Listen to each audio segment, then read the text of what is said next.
Bien, serían 240 por la pizza y todo. Lo dividimos entre 3 y son 80 de cada uno. Espera, no es justo, yo solo me comí 2 rebanadas. Ay, ¿es en serio? ¿Ya vas a empezar? Mejor yo solo pago 40 y ustedes dos pagan 100 y 100. Es lo justo. ¿Qué? Espera, yo también solo me comí 2 rebanadas.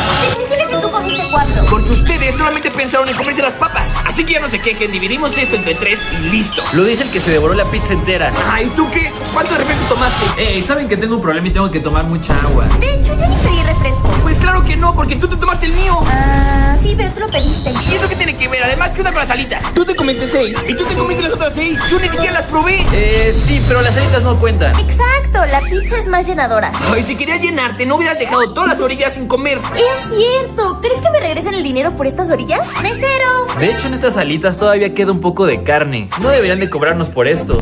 Ay, ya no sean codos y paguen su parte. De hecho, todavía tengo hambre. Sí, yo también. Vamos por hamburguesas. Va, pero Pato paga. ¿Qué? Pero a mí ni siquiera me gustan las hamburguesas. Ah.